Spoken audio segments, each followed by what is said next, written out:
I mean, that's fascinating. The insight there that you were. And this is the stuff I'm keen to get through these podcasts. It's what's behind the story, what's behind the headlines that we see as fans and people in the public, and some of the insights you're giving are absolutely incredible about how these things work. So the Kennedy binned Charles Green, unfortunately, takes control of the club, and the association with Rangers is over for a wee bit, and then. It took the fans probably 6 to 9 months to start asking questions about Charles Green.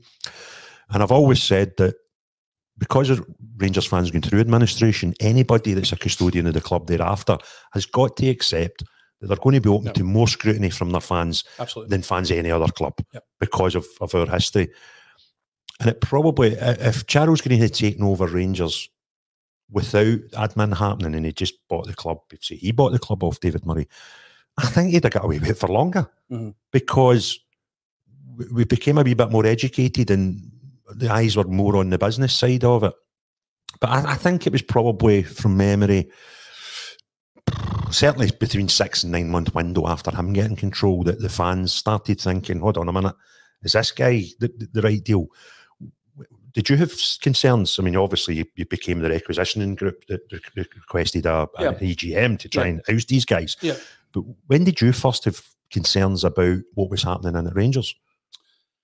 Well, I think my concerns were driven by the whole administration process and the way that had gone at the end. The fact that Charles Green came in at the last minute and no one had, every single potential bidding party in that process through from Bill Miller. Remember these guys, Bill Miller, I remember. Bill Ing, Brian Kennedy. All these, everyone was known apart from Charles Green. So it just seemed an odd thing. Then maybe he had an incredible, ability to keep confidentiality. I don't know, but it just seemed odd given it was such a high profile. Yeah, nobody heard about him. Nobody heard of him, and literally until the day he bought the club. So anyway, my concerns were driven by that. Obviously, as you say, I'd left at that point. I think the first time I got kind of back into it again was the early part of 2013. So we're probably now into would that be maybe 10 months after, maybe the early spring of 2013. I think from memory, the first contact, so Malcolm Murray, who was the chairman at the time, reached out to me and he said, can we meet for a coffee? And he said, I've got some concerns about the way this is going. He didn't get into too much detail at the time, but kind of gave me enough to get a sense that there was genuine concerns. And then there was a couple of people on the board that had been appointed as independent directors. I can't remember because remember the club had floated, had IPO'd on the AIM market, so they were a public company. So the couple of guys, there was 2 guys, I think, from memory, who were like totally non-Rangers guys, just business guys. I can't remember the name. One was called Phil. Miha. No, that was Phil. Phil's a great Rangers fan. Sorry, Phil, if you're watching this, don't ever doubt you. Phil, that was Phil's surname. I've got his name. I just can't. I can see his face. Terrible. Really nice guy. He was one of the first to leave. Really nice guy. Really nice guy. And there was also a guy called, I think it was Richard Smart. I think his name was, ironically, and he was an accountant who just was there from a financial point of view. But the guy Phil was a really experienced business guy, and he was. So I actually met. So through Malcolm, I met Phil, and cut a long story short, there was actually a move, and then I also kind of engaged with Sandy and James Easdale at that time as well, and there was a bit of a move, believe it or not, to make me chairman at the time, and at that as point, an independent chairman. Yeah. And I just felt at the time that I didn't, given everything that was being told about the various things, I didn't. So there was actually a move, like a formal move, to make me chairman, and it all kind of just fell apart a little bit because I wasn't quite sure. They weren't quite sure, and then they then made Walter chairman. That's right. And obviously we all love Walter, and he is, probably after John Gregg, the second biggest hero in Rangers history. But, Walter, by his own admission, was never going to be a chairman of. He's not a business guy, and he's not interested in business. So I don't think he felt entirely comfortable being the chairman. And I know that 'cause he told me that. But Walter was chairman, and I think at that point Charles Green then left after all the Imran Ahmed stuff, and I think at that point they brought in, who was the guy, the CEO, the English Wallace. guy. Graham was Scottish. Graham Wallace came in after. There was a guy who was there, but I can't remember. There was a guy who was the he put some money into the club actually, and they made him the CEO. And then what happened was there was a move. So again, obviously all this stuff's going on, and a lot of the shareholders who'd put money into the club at the IPO were starting to get really concerned about where the money had gone and all the rest of it. So they then, through Malcolm Murray, approached me and Jim McCall, who at that time was a pretty well known Scottish businessman, to try and do something. So it went through a couple of different iterations, because at one point a guy called Frank Blinn was involved and he stepped down. And then so it ended up with myself and Malcolm, Alex Wilson and Scott Murdoch. It was 4, wasn't it? 4, and then and that was fine. And you might remember we had to go to court of session to get the meeting held and all that sort of stuff. Just for those who maybe weren't as involved at the time, basically, correct me if I'm wrong, you were requesting an EGM to vote on the board and to vote you guys in. Yeah. Or was it just on you guys in from memory? But to do that, you needed, was it 5% of the shares to request this EGM? That's right. And they said, no, you've not got it. And they argued black was white and tried to prevent EGM. You had to go to the court, the session, to actually allow it to happen. Is that fair understanding? Almost. Just one slight. So, yeah, you're right with everything apart from what they said was that you've got to send these documents within a certain timetable. So they claimed that we'd missed it by 1 day. All right. Which wasn't right. So we actually, and all we were doing, all we wanted to happen was we just wanted the meeting to take place. At the end of the day, it's up to the shareholders to decide. Democracy is up to them to decide what they want to do. We weren't looking to influence it. We just wanted to have the actual meeting, let the people decide who they wanted, and that was fine. So we had to go to court to get that approved. It was approved, and the meeting took place, and it was quite late actually. It must have been just before Christmas, I think it was, in 2013. You might, if you were, I think you were at the meeting. It certainly was. So we had to stand. It was actually, I think that whole time is, I look back at that time. It was quite depressing in some ways. All those meetings and booing the board, and for the club to have got to that stage, and then it was even worse when we moved over to the gazebo the following year. But even that year, 2013, it was just, as a guy who'd been there when the club was a certain standing, and to see it was like fighting. It wasn't like physical fighting, but verbals on the stage. And I think I was asked to come and speak at one point. I spoke, and and then what they'd done quite cleverly, I think, is they actually appointed Graham Wallace. Just before the meeting. Was that before that? Yeah, it's amazing how you don't. Everything's got and that was pretty smart because Graham was actually an all right guy. I think of all the guys that were there at that time, I think Graham Wallace, in a different circumstance, could have been a good CEO. Yeah. He was a very experienced guy, smart guy, but he get caught into this whole, difficult situation, and I think he found it really difficult to cope with. I agree with you. I had a lot of dealings with Graham Wallace through his tenure, and I found he was just the right guy at the wrong time. Yeah. And funny, and I don't want to take over the podcast because your stories are far more entertaining and interesting. But I got a phone call from a Rangers fan about 12 months ago. Craig, I'm sitting in London just now, and guess who's in the restaurant in the table next to me? I said, who's that? Graham Wallace. Do you want me to do anything? I was like, yeah, go over and say hello when I'm asking for him. This guy was shocked. He's like, what? I thought you'd want me to spill his tea or something.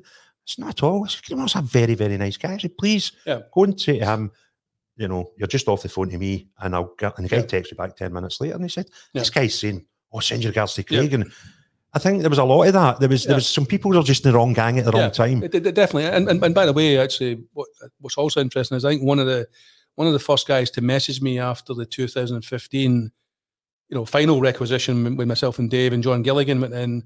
One of the first guys to message and congratulate me was actually Graham Wallace. Aye, well, so that's the guy was interested in seeing the club progress, and as you say, he just get caught up in the wrong. Yeah, that doesn't surprise me because he was a proper guy, and I think professional guy. Yeah. He could tell the difference between right and wrong, and I think he probably did realise at one time when he was in there, I'm sort of picked the wrong horse here. Yeah. And I met him several times, and he was always accommodating to me. And professional guy, experienced guy. Yeah. So your requisitions happened, and the four of you put yourself up for nomination, and it was always going to fail because of where the shares were at the time. So the next thing was, let's buy some shares. Let's get more people in the right camp. Let's go out and speak to the institutional investors and try and get them on board with the right side of the argument. And then what happened next? Dave, we eventually got 3 years later. No, it was actually so that happened in December 13, and then if you fast forward to another year to December 14. So, I think one of the guys who, he gets a lot of credit obviously, but he doesn't always maybe put himself, front and centre is actually George Latham. So George Latham. I tried and I hadn't been successful. And to be honest with you, at that time I was a bit dispirited with the whole thing. You tried, and it takes a big toll, in your personal life and also your business life to get through these things. They're just all consuming, and they also cost quite a lot of money. So, having tried a few times, I just felt, this hopefully it will all work out. But I've done my best, And then George Latham, who a lot of time for he kind of stepped forward and said, look, we're going to try and do something here. And I actually think the best way of doing it is to buy shares as opposed to trying to get these guys out. Let's get control of the shares. And so in the December and January 14, 15, himself, Dave and Douglas and George Taylor bought basically 35% of the club. Mm-hmm. And that was in the launch pad for you guys. I mean, whilst all this is happening, you guys are doing what you're doing. We're busy. You were busy as well. And let's be honest, at the end of the day, that was, the whole season ticket boycott and the other stuff you guys were doing, that's what actually changed it. Mm-hmm. Because the minute you start seeing the revenue falling, that's when people take notice. Yeah. And it just couldn't continue. We went from, I think when we took over, actually, there was only 23,000 season ticket holders. Yeah. It had gone from 45,000 down. Yeah, the start of the season, on season ticket deadline day, their last season ticket deadline day, I think the figures were 15,000. And we'd went from high 30s, low 40s the year before. And I think, that's a lot of thousands of people who gambled. The fans felt sometimes they couldn't do much, but I think the fans underestimate the power of fans in any football club.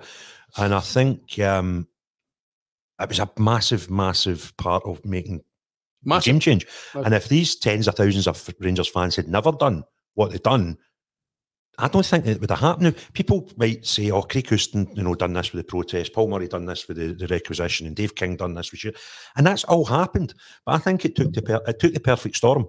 Yeah. And I think out of all the keys in there, if any one of them didn't take place, the whole thing would have failed. And I think the fans sometimes don't get the the plaudits. And I'm talking about guys that just done stuff and nobody knows their name. Yeah. They just, and even as much as, guys maybe 20, 30 years of sitting in the same seat, buying the same season ticket every April or May when they were asked and putting up their money, to say, no, I'm not doing it this year.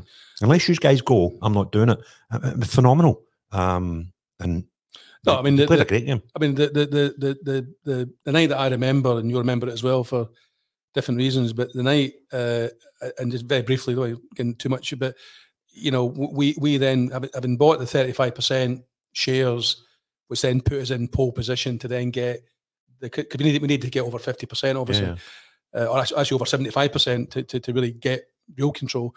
That was the perfect launch pad. And having done that, we then requisitioned the next general meeting, And we did that in the middle of, I can't remember the exact day, but the middle of January, which coincided with Rangers versus Hearts on the Friday night, which coincided with probably the worst snowstorm I've seen for years. That was a perfect storm as well. And if you remember rightly, so we actually, sorry to interrupt, we actually went live with it, and there was quite a few funny things that happened that day because the weather was so bad, getting things delivered and flights getting delayed but we managed to get everything in, the lawyers, and get the notice done that day, and we posted it I think about 5 o'clock.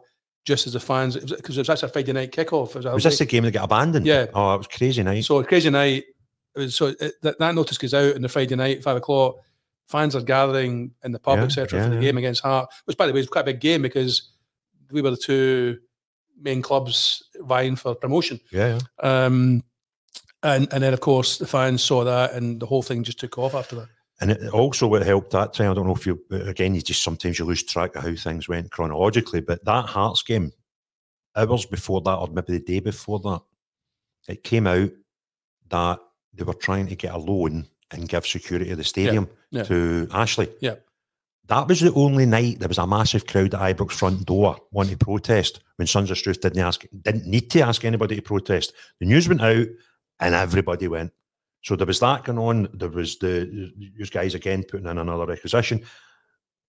And I think there was more people outside than inside when the game started. And the game only lasted 22 minutes and then got abandoned. And it was just a bizarre night. I know quite a lot of the Hearts guys, and they said to me afterwards, because at that point, they've changed that a few times, but they used to have like a sit-down meal in the Blue Room just for the directors. So I don't know what they did with all the other guests, but so in this kind of sit-down meal, the Hearts people are there. And what's the noise? Well, all they can hear is the noise outside the stadium. And one of the Rangers directors, I don't know who it was, just put the volume up on the TV. Yeah, I think I know who that was. Sky Sports was on full blast. If you told the full story and you were to tell us what the fans were singing that night, it would have been the first time I've ever heard you swear, Paul. Yeah, so well, I think the edited version, we can work it out. And I actually think that there's a few people, actually, as a kind of, again, the club means so much to all of us, but there's a few people actually crying, almost like we've got to this. That's how bad it is. You've got to get to the bottom before you get back up again. I think that was actually, although it was maybe the best day in terms of where it eventually got to. It was probably the worst day in terms of we just literally hit, ground zero. It was rock bottom. And that was it. There was no further. And I think that's the point. I think where everything thought this can't continue. Can he go? This can't continue. So the gang's reformed. The band's back in the road, right? Yep. And we get to an EGM. It was an EGM, or was it an EGM that got you in? I can't remember. General meeting. It was a yearly one, wasn't it? So, and we're at Ibrox, and I remember the run up to that.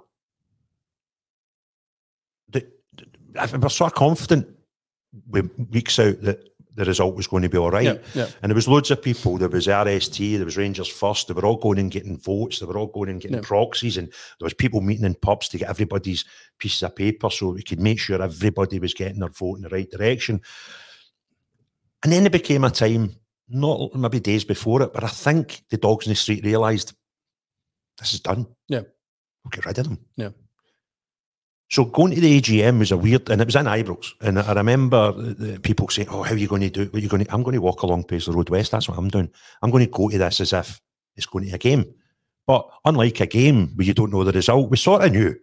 And we went along. We had the AGM. Takes a few hours before everything's finalised. But see, with the amount of postal votes and things in these day and age, did you know it was won before? It was one sort of thing. Dave King's a very meticulous guy when it comes to, we've all got different styles. He's a very meticulous guy when it comes to numbers and all that kind of stuff. So he was keeping a running spreadsheet of he'd been talking to all the shareholders, but we all had been. But so he knew the way it was going. It's a bit like I guess it's like a general election, isn't it? You kind of know. But I don't think any of us knew the extent of it. We never knew how big the majority would be. And I think probably the first indication that we had, won by quite a long way was obviously the other side didn't turn up; they just left. So and we had a wee bit of a kind of. I remember the general meeting took about 5 minutes to just deal with it.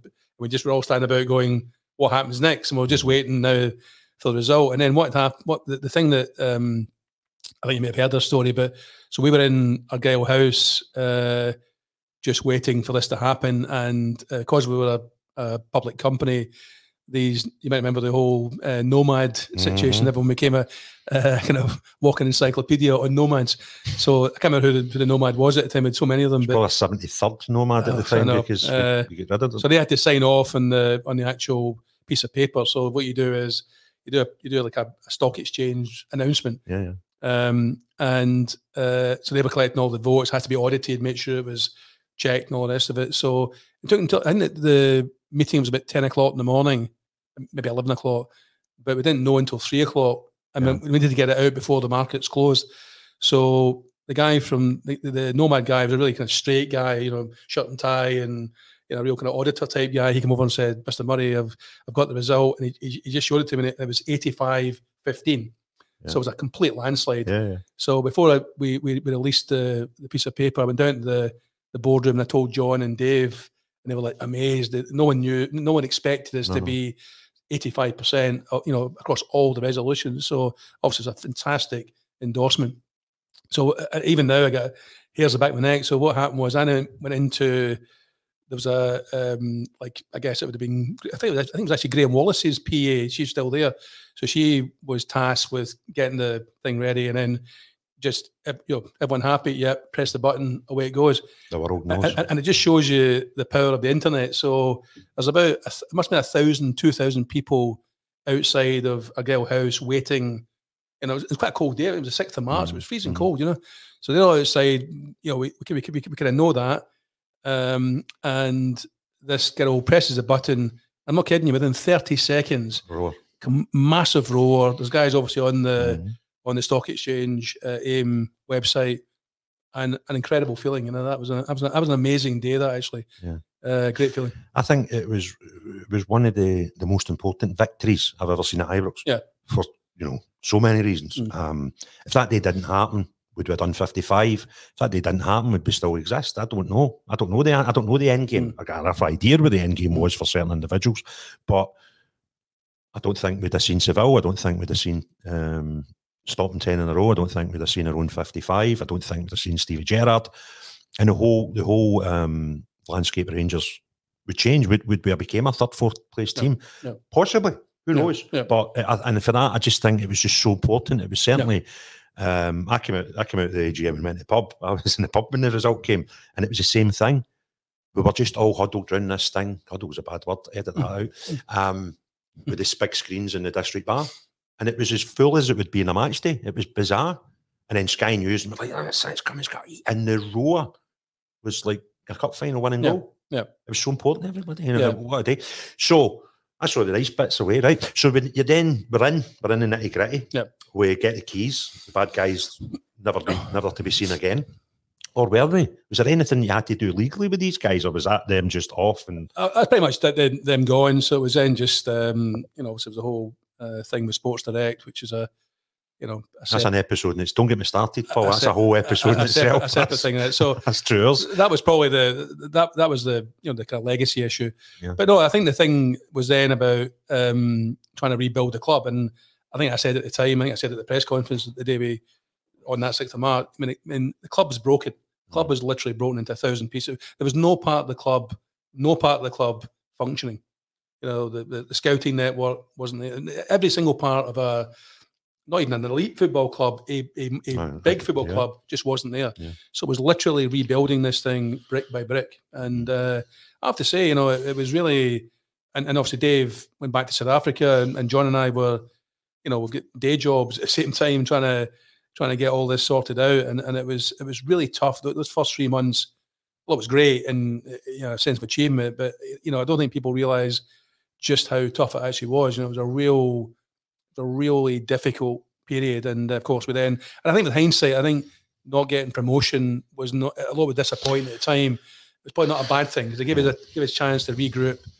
We brought in Mark and Davy Weir, which I think was actually the right decision at the time, and we started a new sort of period, you know, and okay, it didn't work out maybe the way we expected eventually, but for that season, there was a brand new kind of feel to the place, a kind of modern feel, and all the rest of it. Clean was how I'd describe it. It felt clean again. Yeah, it was a good feeling, and that season was good. I mean, although we're playing the championship, you expect us to get promotion. We played really good football, and Mark was a big part of that, Mark Warburton. So yeah, it kind of felt good, and I think not getting promotion when we obviously weren't ready to get promotion that season for everything that happened to the club. It was good, I think, just to regroup and then start the rebuilding process. And that's although it was still sore getting beat with Motherwell. Yeah, terrible result that, So you get the keys, you get your feet under the desk. I remember one of the staff telling me, I don't know if it was the day of the AGM, but they've got all the staff together and was like, "Is this it?" Yeah. And he couldn't believe the lack of bodies that were running this football club, because they were cutting everything to the bone. Yeah. And people were getting laid off right, left and centre. And it was like this room that was probably half as full as he expected. And when you're in and the feet are under the desk, and there'll be certain things I appreciate you probably can't, or you would maybe like to talk about, but you might feel unable to. What was the worst thing you found? There must have been some skeletons in some cupboards. And I know there's a man that we touched on a minute ago that had threatened you with jail for talking about stuff back then, if I remember rightly, trying to get you charged criminally, and threats of suing you for lots and lots of money if you discussed at that time any of his business dealings with the club. So there might be stuff that you can't, and I get that you can't talk about, but what was the worst thing you found that you can't talk about? I think it's quite simple. I think you've touched on it. I think you can kind of deal with money things in the sense that, we had people there who were really supportive and who wanted to invest in the club. The Three Bears, Dave King, other people like that. So you've got to, the first priority was to establish how bad the financial position was. To first of all, what is the number we need to do the various things you need to do. And once you've done that, and that didn't take too long. And in fact, we actually brought in Stuart Robertson because Stuart, I'd known Stuart a long time. And we brought Stuart in to help with the financial side of things, and so Stuart helped us get up to speed pretty quickly with where the financial position. I think that's kind of factual. It is what it is. It might be horrible, but it's what it is, and you can sort that over time. But I think probably the biggest thing was having been there previously, and I think David said probably the same thing. John hadn't been there, but he'd been a long-term, obviously massive supporter of the club and done a lot of things for the club. The biggest thing was the fact that the kind of standards and the kind of the pride that people had in the club had been completely shattered. So back to your point about, I'd been there before and walked through a Gale House a million times, as David done, and you would see staff and there's a real buzz to the place. There was just no one there. And people were just scared of their jobs. And the thing that the other regimes didn't get is that a lot of people who work at Ibrox don't do it for money. They could earn far more money elsewhere. They do it for the love of the club. And there's people there who've been there a long, long time, and they do things, and they're probably getting paid, 70% of what they could get in let's call it the private sector.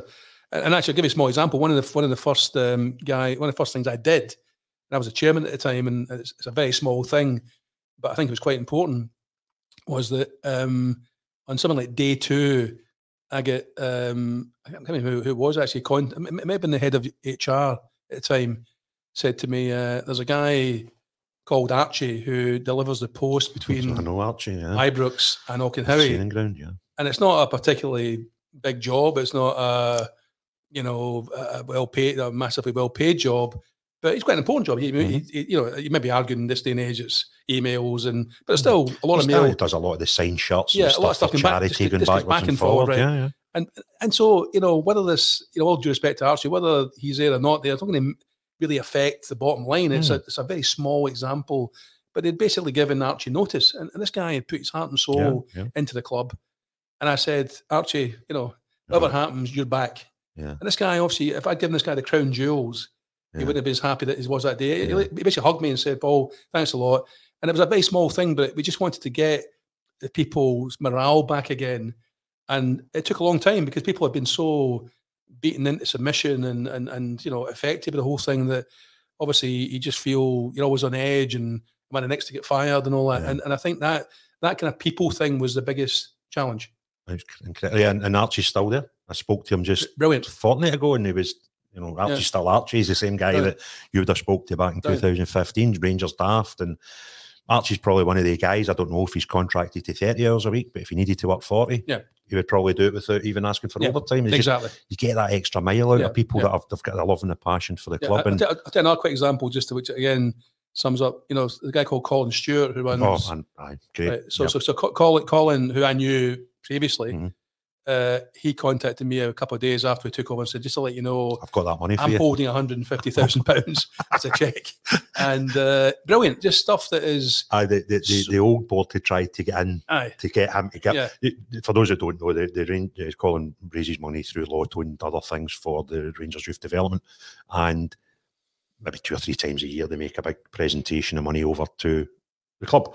And he had a fair few quid to go, and they chapped his door not long before the AGM and asked him to transfer the money, and he was like, tell them I'm no in, and hid for them and lied, and because he just wasn't convinced that if that money had been transferred from the fundraising into the club, it would actually go to where it was gone. And when you hear these stories, and Colin's a great guy, he's a really nice guy, a lot of time for him, and I remember hearing the story. And then the weird thing is, it's no Colin that tells you the story. It's other people. And, you know, because these guys, they just, they don't want... They're not doing it for the plaudits, they're just doing it because it's the right thing to do. And how brave was that guy? Do you know what I mean? He'd lost his job. I mean, you say he literally was hiding in cupboards and you know, I'm off sick today again. So, and he came to my office, actually, but that was my office, but the office I was using. And he said, "There's the check." There's your money. You know, he's a great guy, and so those are the things that I remember. I mean, the kind of rebuilding aspect is you just do that, but the people thing was the most important thing. So we get the club back. We had some interim managers at the time. We end up with Warburton. How did that come about? Is that a recommendation? Is that it's funny how the football managers come about. You know, football's a funny game because it's not really like a normal business where you appoint a consultant and there's a bit of that, but you know, there's obviously so many agents and other people who come to you and say, "I've got a guy. Do you want to meet?" So we met a whole bunch of different people, and I have to say, as I've said publicly before, we had Stuart McCall and Kenny Black there as a kind of caretaker or interim managers, and lovely guys. I mean, Stuart McCall is a fantastic guy. I mean, we kind of felt it was time for a real change, and that's why we brought in Mark. But Stuart, you know, what a guy in terms of his. I mean, he came in at a really difficult time. And he did it. He didn't look for any assurances, any promises. I'll come in, I'll help the club, do what I can do, and then we'll see what happens. Obviously, as I say, probably with hindsight, it was not a little bit hard at the time. It probably wasn't a bad thing not getting promoted from a timing point of view. And I know Stuart felt bad about that, but you know, he was just a really nice guy. But we felt it was time for a fresh start. And the reason why we appointed Mark and Davy was we thought it was time for a kind of not that anyone else was a non-modern manager, but someone who was kind of fresh ideas and a kind of change of scene, but also having Davy there as a former captain who understood the club really well, supported the club. So we thought the combination of kind of old and new would be a great combination, and I think it was the right decision at the time. Yeah, and then I remember when Warburton left, there was a bit of dubiety. I remember, and there was 2 distinct different stories. There was a suggestion made that his agent had served notice on the club through an email or a meeting or whatever, I can't remember. And then so everybody was like, "Well, that's him away." And then Warburton was saying, "Well, I'm not away. I never handed my notice in."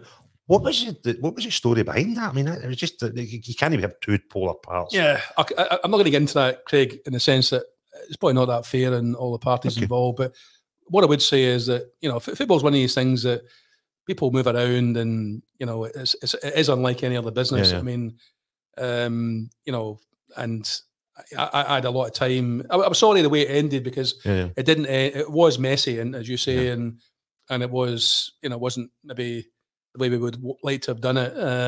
I've got a lot of time for Mark. Obviously, Davy's a legend of the club.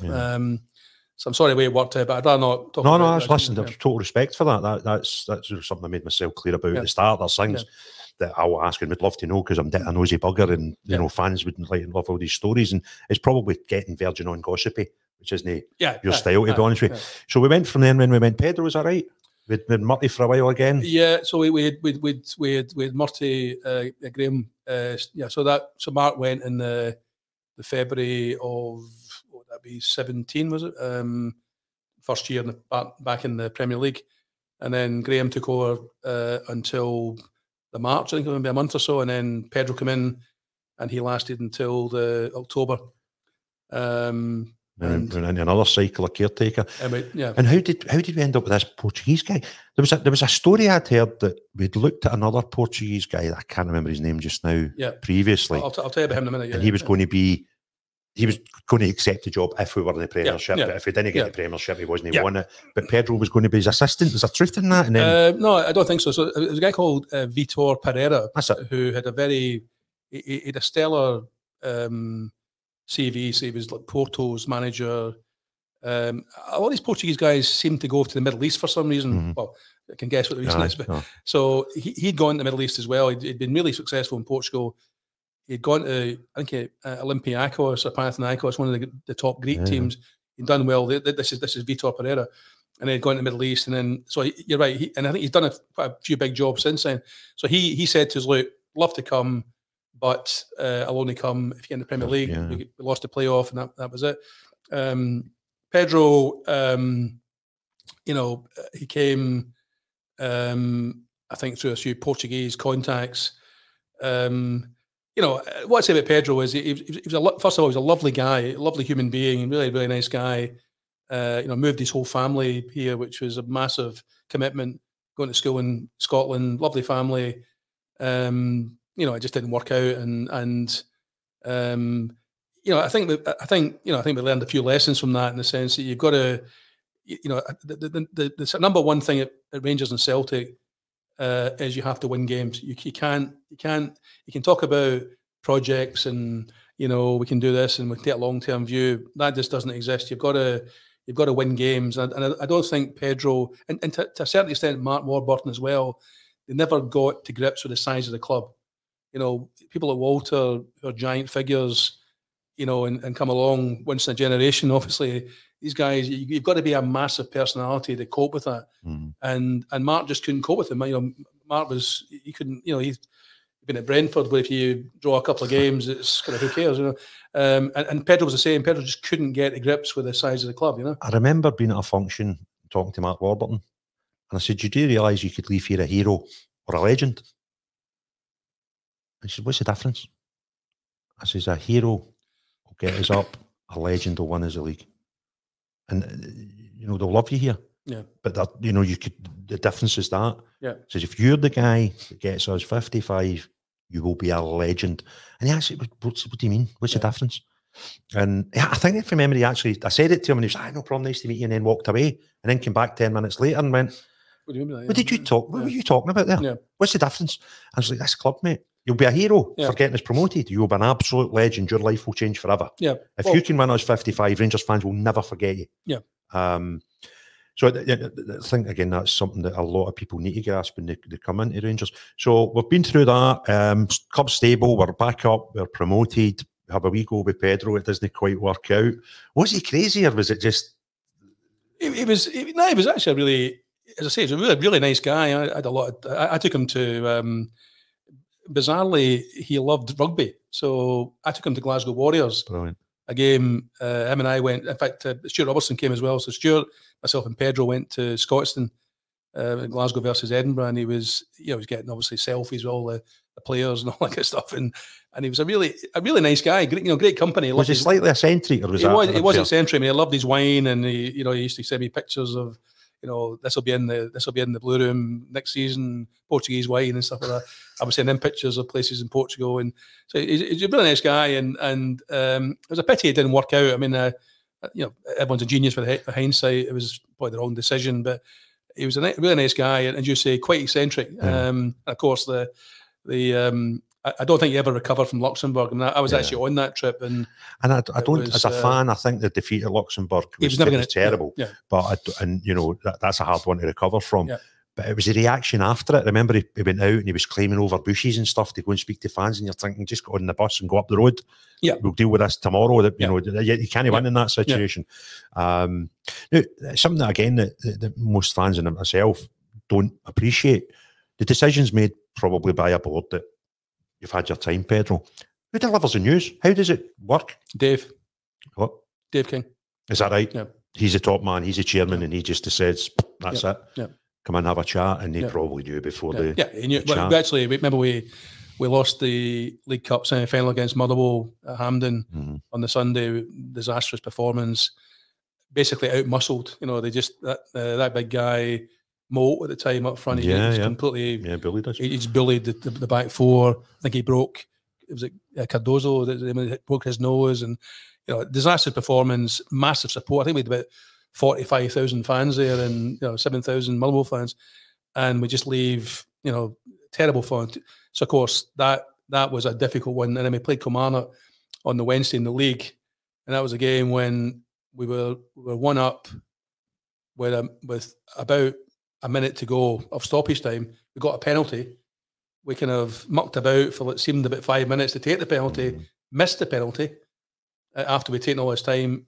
They went up the park, and Chris Burke crossed it and equalised literally last kick of the game. So 1-1 draw on the back of the Motherwell game, and then we had a discussion that night, and Pedro had been banned, I think, because of behaviour at one of the games. He was in the stand that night with us, sitting next to you making the decision about it, and it was just, I think everyone knew. I think he knew as well. That was the end of it, So then we come up to you're leaving, and in the short, so we've got Pedro's away, wee bit of caretaker again, and the club announced that, correct me if I'm wrong, was it 2 weeks or 2 months, a difference between you leaving and Gerard coming? It was very close. No, it was actually the same week. So I, I'd been thinking about it for a while. So that was the May. I eventually left in the May of 2018. So I'd been there for nearly 3 years the second time.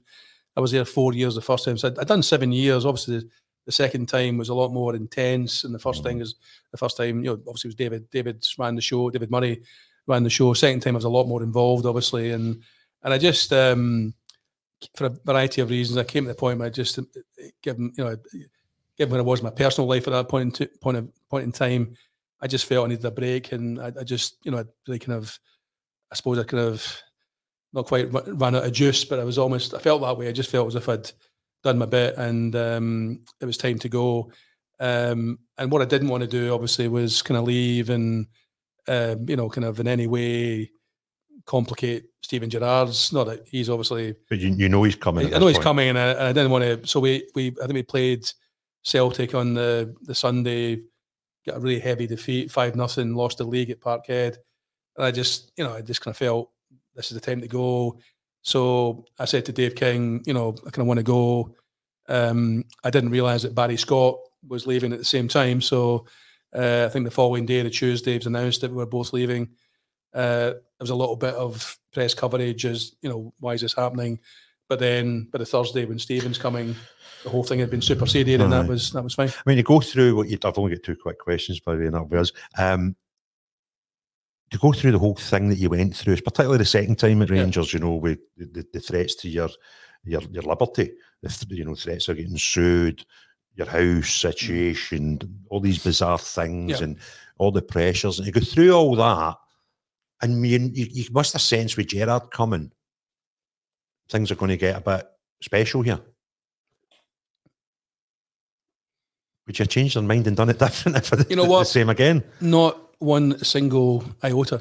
Actually, I gave a lot of people contacted me after we won the league, 55, and were saying, after a bit of chat about how do you feel sort of thing, one of the guys said to me, I think it was one of the BBC Scotland guys said to me, you must feel a little bit, kind of funny because, this is a crowning point. And, I didn't feel any of that. I was so pleased for the board who'd put a lot, they made mistakes. Anyone makes mistakes, right? But we kind of got there in the end. Well, it's maybe the end of the beginning, if you like. We need to push on now. But that was a big moment winning 55. And I just felt pride in the club again. I just felt that we've now got the club back to, because I think we went through those dark days. We all kind of, as I mentioned a minute ago, the club had fallen so far in terms of the way it had been battered that you just wanted to be back on his feet again.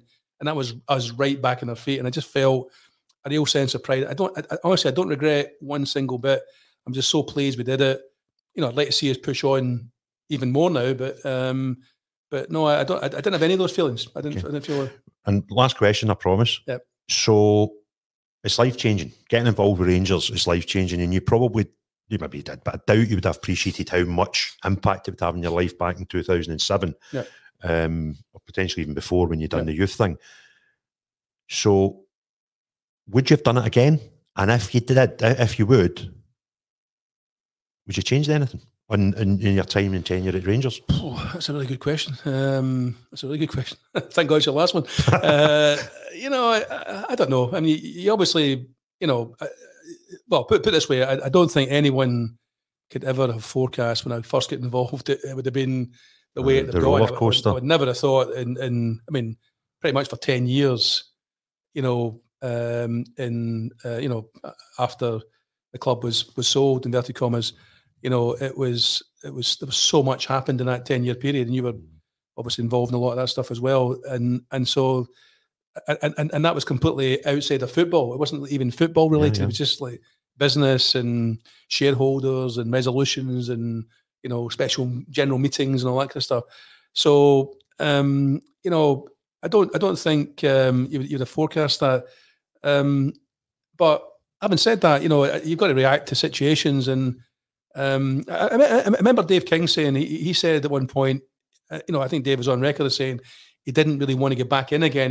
He'd lost his money the first time round, didn't really want to do it again, but he just felt that he was in a position to help, and he felt obliged to help. And that's the way I felt. I felt that, you know, I didn't really want to be involved in the court of session, court cases, and, you know, standing up at Ibrox and resolutions and, you know, all the legal issues, and then having to sort things out. But if you can do it, you do it, don't you? You do it because you've got to do it. Nobody else is going to do it. Well, other people were there, but, you know, you've got to, if you can make a contribution, then you feel obliged to do that. So it's a really good question. I mean, I've never really thought about it like that. I've just kind of dealt with, I suppose it's been 3 phases. It was a whole kind of youth development thing was good fun, and you're meeting your heroes, and you're doing interesting things. You're seeing young players develop. Then it was the whole kind of 2007 period, and you're on the board, and you're going to Barcelona, which is brilliant. And then, you know, and then all the banking issues happen, and then the second bit, the sort of third bit, you know, the whole kind of Craig White onwards. That was the toughest bit, obviously, but it's great to get to the end of that and see that we came through that. And I remember a lot of people have said. I remember, you know, obviously the late great Sandy Jardine saying to us when we came in, he said, "You want us to take off David Summers and Craig White's photographs from the boardroom?" And Dave King said, "No, that's really important. We keep that, because every organisation's got a history. We've got 150 years, good times, bad times, a number of disasters that have unfortunately killed, you know, people have died, you know, great players, bad players, ups and downs. It's like a family, isn't it? You have all these ups and downs, you know, but at the end of the day, it makes you stronger. And the important thing is, if you remember what happened, you know, if you actually remember history, you hopefully don't repeat it again." So having those photographs up on the wall actually is a real reminder of what happened. And maybe we should all get in that room once a year and remember it, and just say, you know what, let's make sure that never happens again. Yeah. Well, look, fascinating, Paul. I can't thank you enough. I've known you personally and closely for probably 10 years, and I've learned things today that I didn't know, and the stories have been fascinating as a fan to listen to. And thanks very much for being so insightful. It's been great, and safe journey back to Portugal. Good. Thank you. See you not too distant future. Thank you. Cheers. Thank you.